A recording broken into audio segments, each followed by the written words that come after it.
Hi guys, let's discuss current affairs. Today's first question relates to the climate conference that's happening in Baku, which is in Azerbaijan. This is the 29th UN Climate Change Conference that's just kicked off in Azerbaijan, whose capital is Baku. Now, this is of course the answer, as the answer is highlighted here. So I'm not going to discuss much about this, but let me take you further on this. Where is Azerbaijan? This is the Caspian Sea region, what is called the Caucasus. Okay. Now, these were all part of the Soviet Union in the past. Between 1917 and 1991, there was a country called the Soviet Union, the Union of Soviet Socialist Republics. The USSR broke up in 91. The 15 provinces in that country became 15 independent countries, and these are the 15, some of the 15 countries. Now, this you can see here is Russia. This is all Russia. This is Kazakhstan in green. That's Turkmen. This is Turkmenistan. This is Uzbekistan, and right on the further right, basically, you would have Kyrgyzstan and Tajikistan. Now, Azerbaijan is a pretty important oil producer, oil and natural gas producer. Now, the thing here is that this particular kind of conference, which is designed to control global warming, is being held in a city, in a country that that is well known for its energy production. Fossil fuel energy production, and as you know, fossil fuels like coal, they contribute a great deal to abnormal heating of the world, that is abnormal heating of the earth, which is essentially global warming. Now, you see this here, what should we know about a country like Azerbaijan? This is a predominant Shia country. This you see is the logo of the UN conference. COP29 is called, COP29 in short, COP29, Conference of Parties 29, and Azerbaijan's capital, as we mentioned, is Baku. The president is a guy called Ilham Aliyev. Ilham Aliyev, for all practical purposes, is a dictator. And this is a kind of a country that has been pretty controversial because of its ongoing conflict with Armenia over a small place called Nagorno-Karabakh here. We will not go into the dispute, but yes, global warming has caught the imagination of the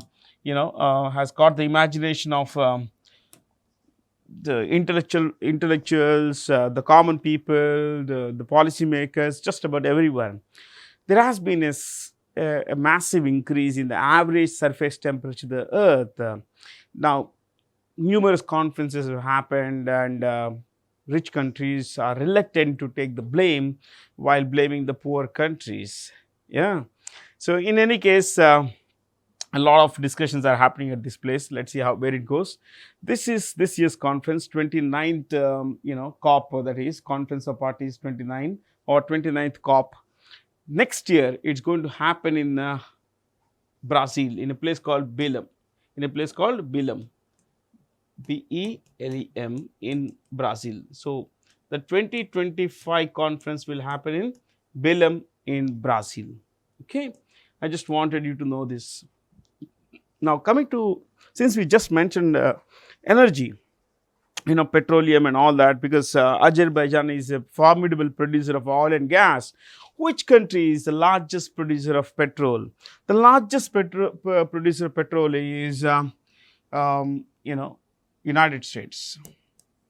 United States is the world's largest producer. So, P for producer. Consumer, which is the world's largest consumer of petroleum? United States. Which is the world's largest exporter? The world's largest exporter is China. Oh, sorry.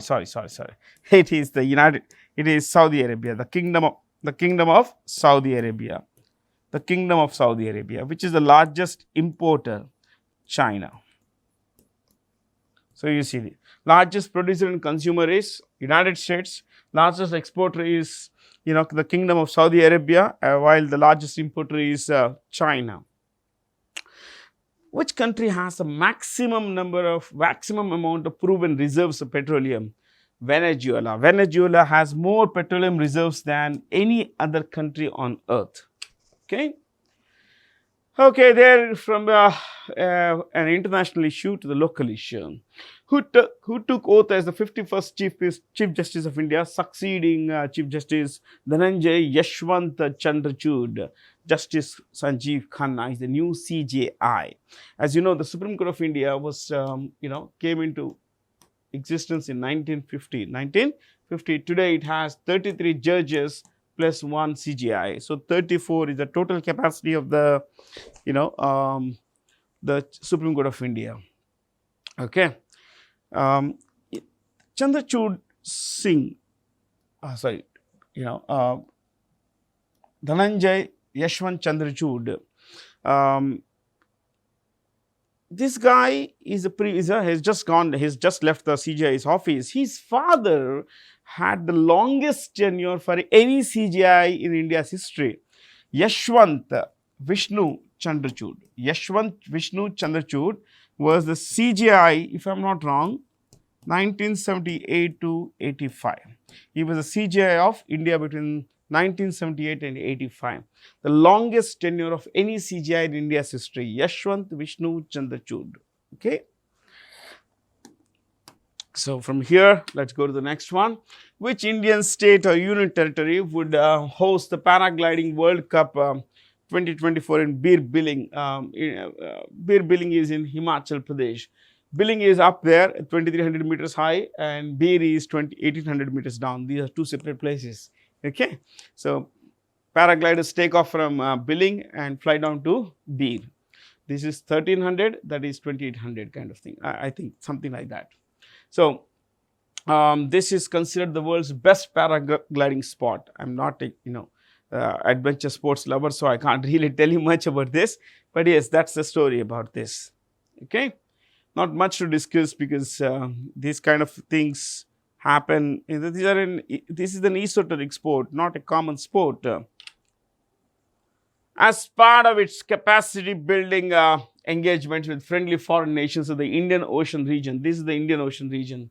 Okay, from Australia, you have Southeast Asia, like nations like Indonesia, Malaysia, and you come to Oman, Yemen, Kenya. Somalia is a major Indonesian nation, but the government is in limbo there. You have Kenya, Tanzania, Mozambique, South Africa. And of course, there are island countries here, Mauritius, Seychelles, Seychelles, Comoros, and Madagascar. Now, I want you to become familiar with the choices here. Mozambique, this is Mozambique, and its capital is a place called, it's not mentioned, Ibeira is mentioned here. There is another place called Maputo. It's here actually. Maputo, M-A-P-U-T-O, Maputo. And the president of Mozambique is a guy called Philip Nyusi.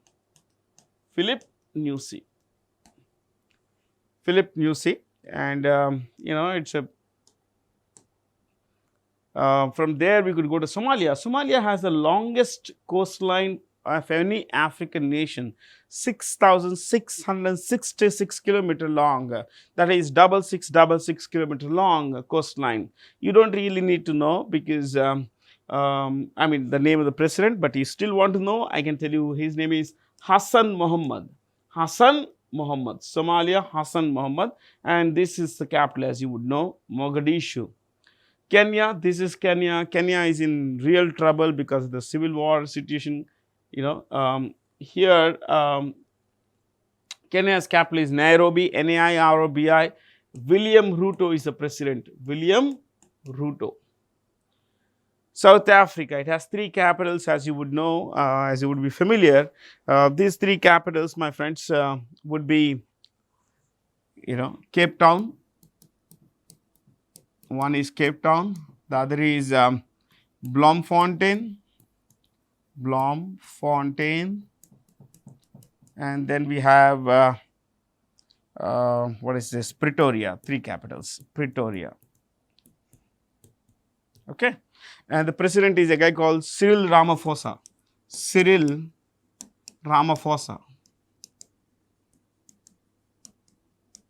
I think I should use white. I think it's a bit of a glare. Okay. Any which way.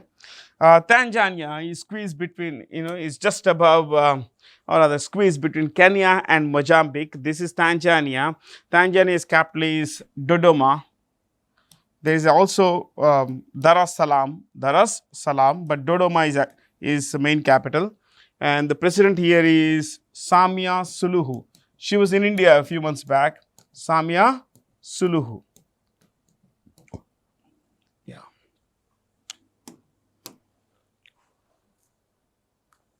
Okay, I guess that's about it.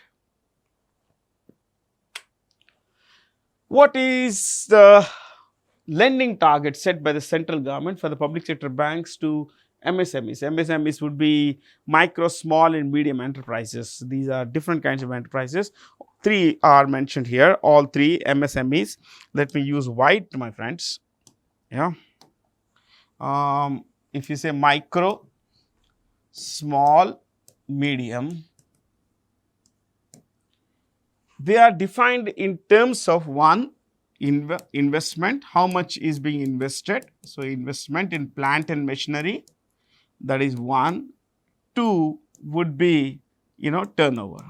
So, a particular business enterprise could be classified into a manufacturing unit we are discussing, into micro, small and medium enterprise depending on how much is the investment. Here it is less than 1 crore. So, all figures will be in 1 crores of rupees. So, I am putting it here 1 crore. The max turnover has to be less than 5 crores, 5 crores. Okay. Here it is 10 crores, 50 crores, 50 crores. This is 50 crores. Again, in the end I am writing here 250 crores. So, a medium enterprise is one where the investment is not more than 50 crores and the target is, the turnover is not more than 250 crores. These are the numbers to define in a micro or a small, a small and a medium enterprise depending on the, in terms of the investment and turnover. Okay. So, the target has been for the current financial year 5.75 lakh. And as you can see, this is the target for financial year 26 and this is for financial year 27. So, the numbers are only going up, my friends. More and more money is being lent to enterprises to generate employment, to aid in what is called made in India. Basically, we are looking at increasing self-reliance and decreasing dependence on imported stuff, which is of course a very good thing because our people get employment, we pay tax, we keep the money within the country, and most importantly, my friends, we build capacity. Standard Chartered recently opened its second international banking center for global Indians in Chennai. Standard Chartered is a British bank. It's a British bank, but almost none of its operations, it does not have a retail business model in, in Britain. So, it's headquartered in London. Standard Chartered is headquartered in London. That's 1. 2, its CEO is a guy called William Winters. William Winters. In most places, you will find the name Bill. Okay. Remember, Bill is a nickname for William. So, if someone's Bill Gates, his actual name is William Gates. William Gates. Okay. Most of its revenue comes from, in fact, 90% of its revenue comes from Asia, Africa and Southeast Asia. Asia and Africa actually. Yeah. So, that is about it. Not much to discuss here. Alex Didier Fils-Aimé is a new acting prime minister, not full-time prime minister, acting prime minister of Haiti. Let me use red here so that it goes quite well. This is Haiti. This is the island of Hispaniola. What is it? Hispaniola. And on the left side of this island, there is this country called Haiti in green. Okay. Now, this is the most populous country in the Caribbean Sea. Among the West Indies, the most populous country. Area wise, third, I think, because the largest is Cuba. Largest country by area is Cuba. The second largest by area is Dominican Republic, that is Dominican Republic, and here the third by area is Haiti. Now, Haiti is a country that's deep in trouble. There is no government on paper. The previous Prime Minister, Ariel Henry, was shot dead by gangs. This is a country that is completely controlled by gangs. And I'm not kidding. You look up, you will find that Haiti was a pioneer in Western, in the Western Hemisphere. It was the first country to have rebelled, where the slaves had rebelled against the authorities. The Spanish, they rebelled against the locals, they rebelled against local rulers who were oppressing them. It is the first country in world history to have gained independence, through slave rebellion. You know that. And you know what more? That this country is considered more or less a failed state. So, it's a country that has an extreme degree of violence. Fair? So, what are the choices? Antigua and Barbuda. This is Antigua and Barbuda. I will show you where is, Antigua and Barbuda is here, because these are very confusing, it's a very tiny country, this one, okay. Antigua and Barbuda. Then we have Jamaica, Bahamas, Grenada. So, let me take you to St. John's. St. John's is the capital of Antigua and Barbuda. Jamaica, Kingston. This is Jamaica, this island here. Haiti, Port-au-Prince. Port-au-Prince.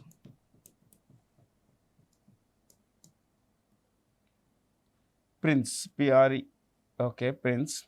Bahamas, Nassau. I'll show you where these are. Where are these places? Grenada, St. George's. St. George's. Okay. This is Grenada, a tiny country. Then this is the Bahamas. Now, when Christopher Columbus came to this part of the world in 1492, he came here. And where did he come?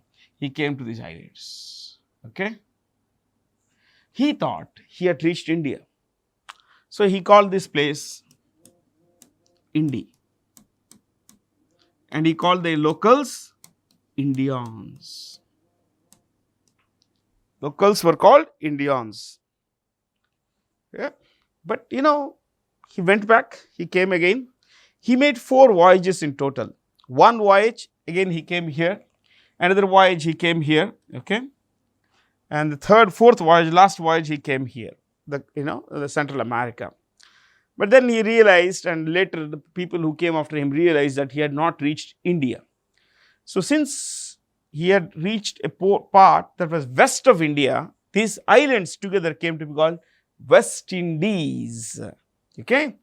And you should know, West Indies is a term that was used for the entire, America, South America, Central America, the Caribbean islands and North America. Of course, now it's only for, West Indies is a term used only for these islands, nothing more than that. Right? So, Columbus was evil, my friends. He was evil. Someday we could discuss this, but this is United States. This is United States, Florida.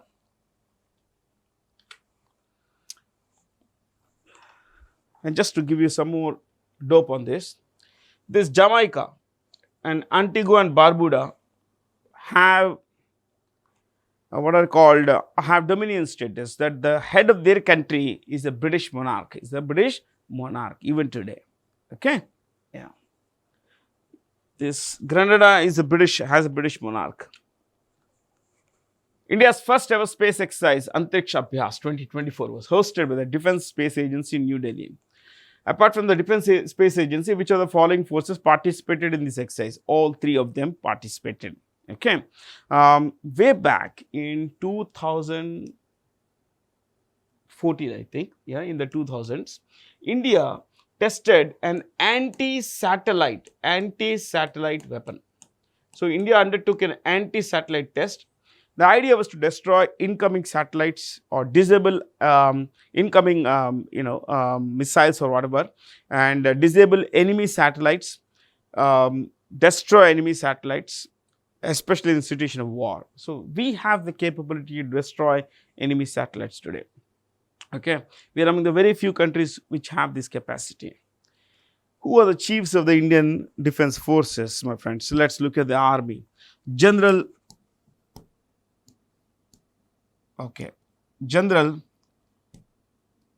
Upendra Dwivedi.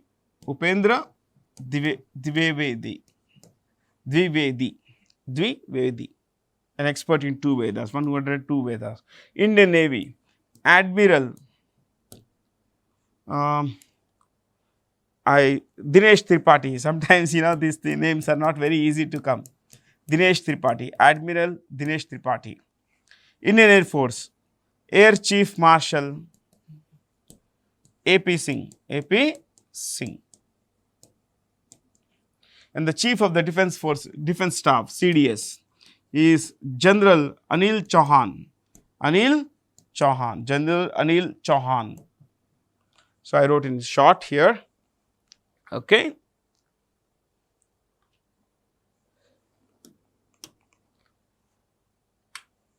In India, Public Service Broadcasting Day is observed on November 12th. Now, why on this day? See, on this day in 1947, Mahatma Gandhi was to visit a place called Kurukshetra in Haryana, today's Haryana, where he was to address refugees who had come in from Pakistan, the Hindu refugees who had come from Pakistan, Hindu and Sikh refugees.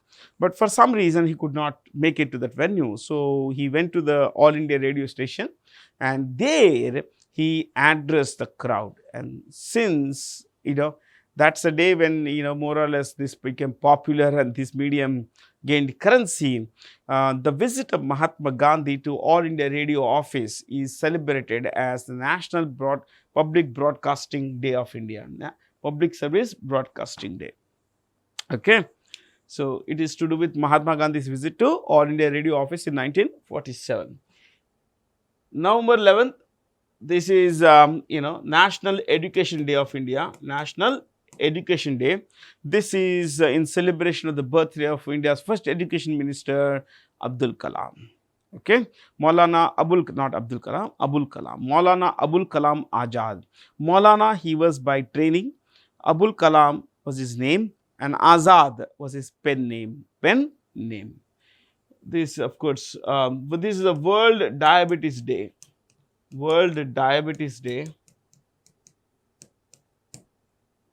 November 17th, World Epilepsy Day. Sorry, this is National Epilepsy Day.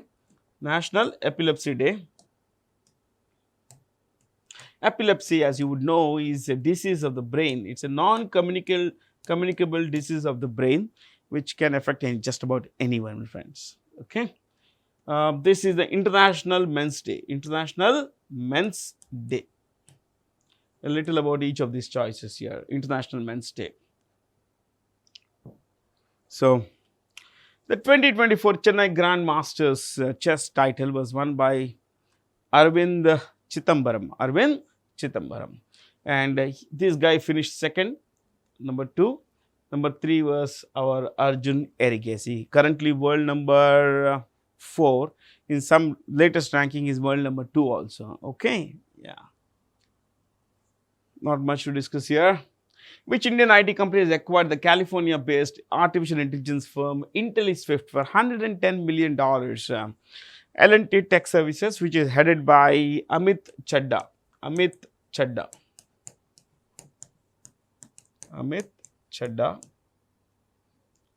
TCS, Krithivasan, India's largest software services firm, Krithivasan.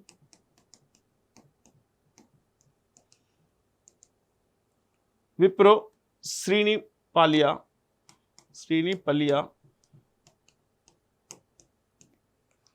Infosys, Salil Parekh is the CEO. So we are discussing the names of CEOs of these companies. HCL Tech, C. Vijay Kumar. Okay. This is India's biggest, this is ranked number 1 in terms of turnover IT among IT companies. This is number 2, number 3, number 4. Most likely Tech Mahindra may overtake Wipro sometime soon, sometime this year, I guess. Identify the correct statements regarding the World Intellectual Property Organization's report on titled World Intellectual Property Indicators. Now, intellectual property relates to, it's all about creativity of the mind, copyrights, patents, you have trademarks, all these are intellectual properties. These are things that are created. So someone who has created them has a copyright over them, patent over them, trademark over them. So ladies and gentlemen, a total of 35 lakh, 1 million is 10 lakh, so 3.5 million is 35 lakh patent applications are filed globally. Now think about it. India recorded the world's fastest growth rate in terms of application basically. Now that means that we are doing pretty good. We have a long way to go, but we are doing quite good. India ranked 4th globally in trademark filing. So what would be the first 3? The top 3. The top 3, my friends, would be one would be United States. When I use rankings, I don't put dots. If you put a dot, it becomes a serial number. So 1, United States, 16.4 lakh filings, patent filings. 16.4, lakh. Some places you will find 16.48. It's okay. So second is China. China, my friends, came in with 5.8 lakh. 5.8 lakh. 3, South Korea. South Korea with 2.8 lakh. India, 64,000. 64,000. So there we go. We were ranked, 4th, actually 6th if I'm not wrong. Double check this. I think it's 6th. India's rank is 6th, or I could be incorrect, and it's 4. Okay. So, and just before that, the World Intellectual Property Organization, WIPO, is headquartered in a place called Geneva, which, as you know, is in Switzerland, and it's headed by a man called Darren Tang. Darren Tang, who is from Singapore. Darren Tang from Singapore. Okay. From there, let's go to the next one. Which country has recently appointed the first anti-slavery commissioner? Now, what is slavery? Slavery is being, forcible use, people being forced into committing labor, some activity that they don't want to indulge in. So it could be human trafficking, it could be sex trafficking, it could be women trafficking. That would include women trafficking, men trafficking, children trafficking, child trafficking. It could be just about anything. Bonded labor is one of them. Forced child labor is another of them. So there are a lot of things, and slavery, my friends, is an inalienable, part of life. It's there as, in our lives, my friends. It's there everywhere. You walk into certain factories in the rural side and in urban areas also, you'll find that people are being forced to work without security. That is, there is no PF, there is no healthcare, there is no, there are no proper work conditions, no proper toilets. So this is all signs of slavery, my friends. Okay.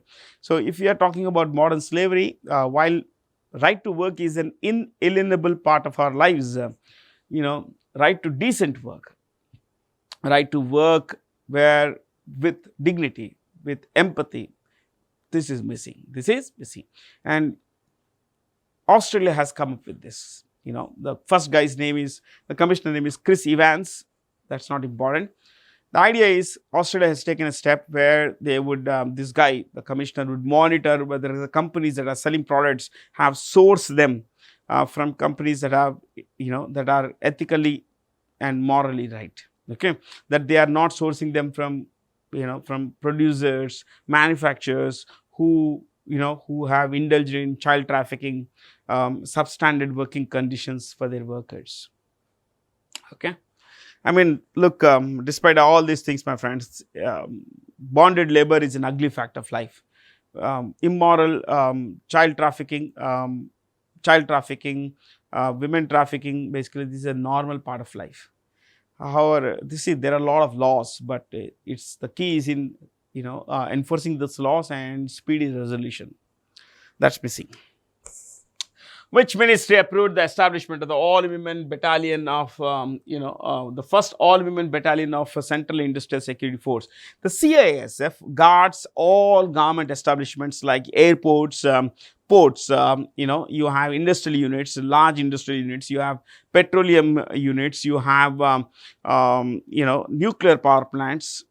All major government establishments are secured by these by personnel of the CISF, and the CIFS is headed by Rajvinder Singh Bhatti. Rajvinder Singh Bhatti. Yeah. Who is the Minister of Home Affairs? Amit Shah. Defense Ministry is headed by Rajnath Singh.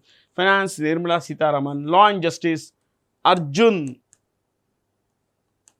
Ram Meghwal. Okay. Arjun Ram Meghwal. And Ministry of External Affairs, as you all know, is headed by Subramaniam Jaishankar.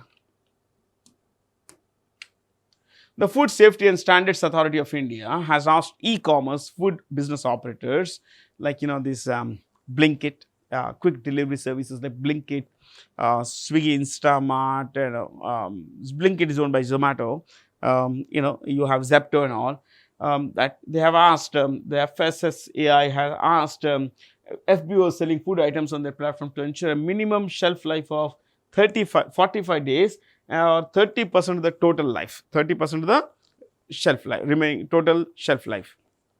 So, because there have been instances in the recent past where expired stuff is being sold, where future dates are being printed on that manufactured. Let's say today is 23rd of November, and it's printed manufactured on 30th October, and actually you're selling that. How is that possible?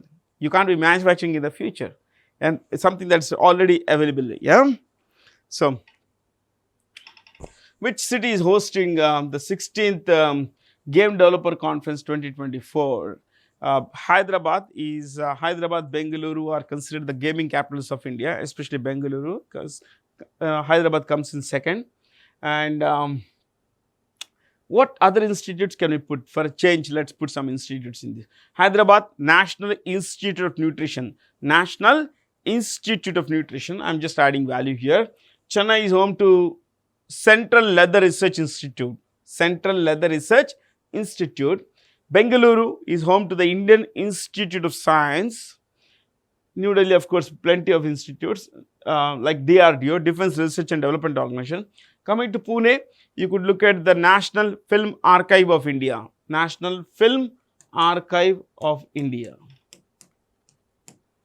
You can also look at the National Institute of Virology. What is it? National Institute of Virology. Which private equity firm has acquired the travel services brand Cox and Kings? Very, very famous at one time, but it went bankrupt, and COVID clearly brought it down, to its knees. So it has been now purchased by Wilson and Hughes, who are looking at reviving and enhancing it, with better technology, better systems and all. Let's see where it goes. But, today travel planning is easier with so many websites, aggregators like, you have Make My Trip, you have Ease My Trip, plenty of companies like that, which are, doing what earlier exclusive companies like Cox and Kings were doing. Who among the following won the 2024 Booker Prize for the novel Orbital? Now, I had not heard of this book. I'm a voracious reader. But when I first read this question, earlier today, I couldn't believe I had not kept track of the Booker Prize. Till about COVID, I had purchased almost every kind of Booker Prize. I have read all the Booker Prize winning books. But Since COVID, I have not done that, and I think this is just adding to that list here. Orbital. What is this book about? Written by Samantha Harvey. This book is about, is a story of 24 hours in the day of, 24 hours in the lives of 6 astronauts, folks in the space. Yeah, 6 astronauts. So how they look at, continents, how they look at the Earth, how they look at people down there, how they look at the families, bigger questions about God, someone out there, the idea that they also discuss climate change and all. It's going to be, I have read the blurb, excerpts and all that. It's fascinating actually. And it's a pretty small book. I think it's on 138 pages something. So it's on my read list now. Fascinating stuff. See, the Booker Prize is given to the best work of fiction published in the English language in the UK or Ireland, okay, or both basically. Now the thing here is, every year there is a long list of books. This is about 100 books, 108 books are listed, of which 6 are, shortlisted. 6, remember, 6 are shortlisted. Of the 6, 1 wins. So all the other were also nominated, but these are shortlisted. Samantha Harvey won the title. Okay, she took about 15 years to write this book, my friends. This is how you learn. You don't give up. Yeah. Which of the following banks have figured in the RBI's 2024 list of the domestic systematically important banks? Now, these banks have been there since the ages, my friends. It's been more than 10 years since now, since the first list came out. And what's a systematically important bank? See, these are banks too big to fail. Too big to fail. If one of these collapses, all the 3, one of these collapses, things go seriously bad. Lakhs, crores of people have invested their money in these banks. Yeah, if they fail, the economy would crash.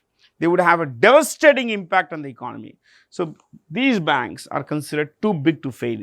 So they have more stringent norms to follow.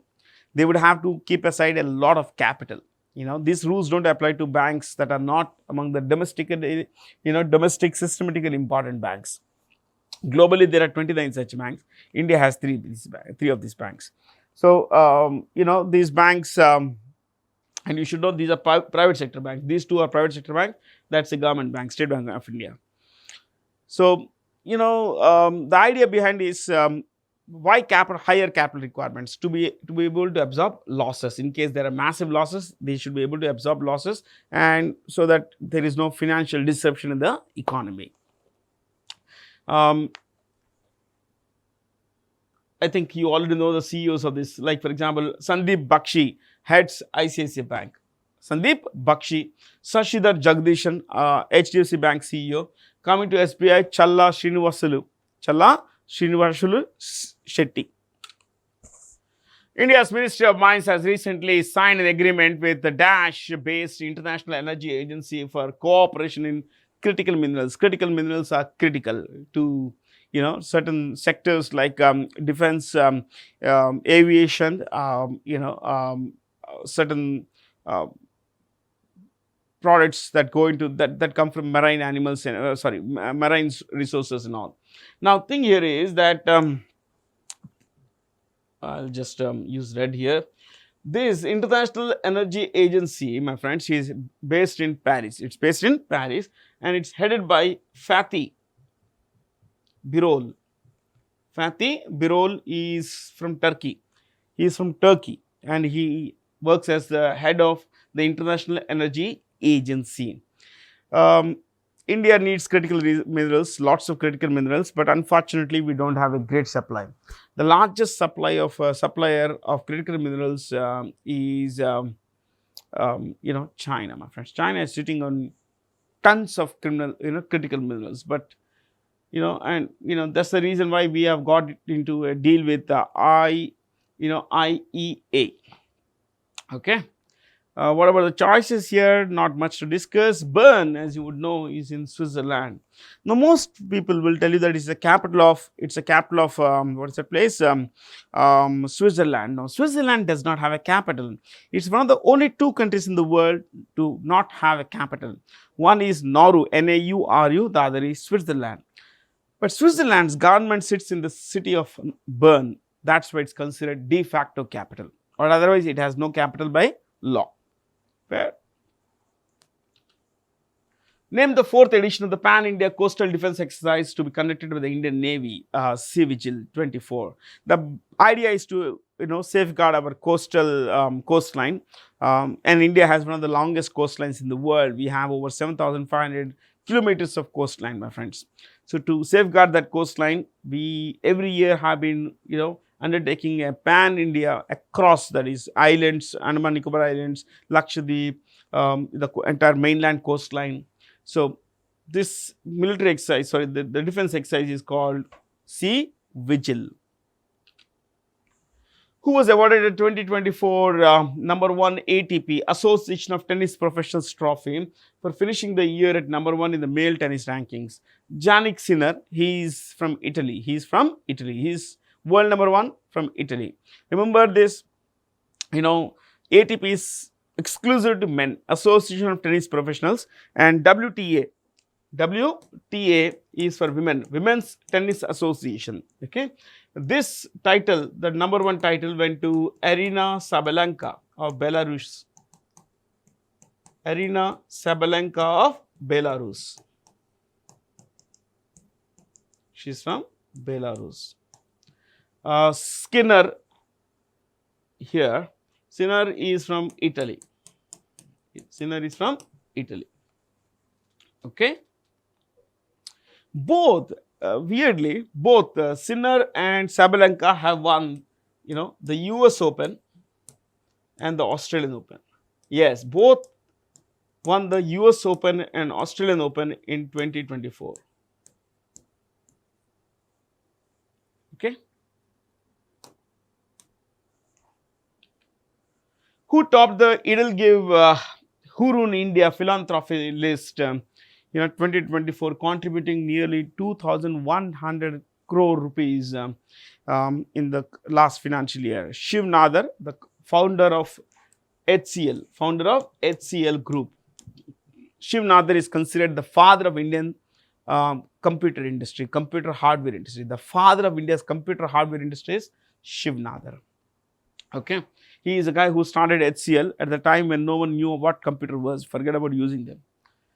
Rajiv Bajaj, Mukesh Ambani. This is number 2. The guy gave away around 407 crore in a personal capacity, and Rajiv Bajaj about 350 crore something. So number 3. The top 3 in philanthropy. Phil means love. Anthrop means mankind. Love of mankind. Arvinder Singh Sahni is the new chairperson of Indian Oil Corporation. Indian Oil Corporation is India's biggest public sector company, my friends, by turnover. Bharat Heavy Electricals Corporation is headed by Sadashiv Murthy Koppu. Sadashiv Murthy Koppu. Koppu. Koppu. Oil and Natural Gas Corporation headed by Arun Kumar Singh. Power Grid Corporation of India is headed by Ravinder Kumar Tyagi. Difficult words I am spelling. Bharat Petroleum Corporation Limited headed by G. Krishna Kumar, written as one word. Krishna Kumar, one word. To repeat, Bharat BPCL, G. Krishna Kumar. Power Grid Corporation, Ravinder Kumar Tyagi. Oil and Natural Gas ONGC headed by Arun Kumar Singh, and of course BHEL, Sadashiv Murthy Koppu. Okay, so these are all Maharatnas, my friends. That's all from me, Bharat C. Jain. Have a lot of fun. Thank you for being here. Stay blessed.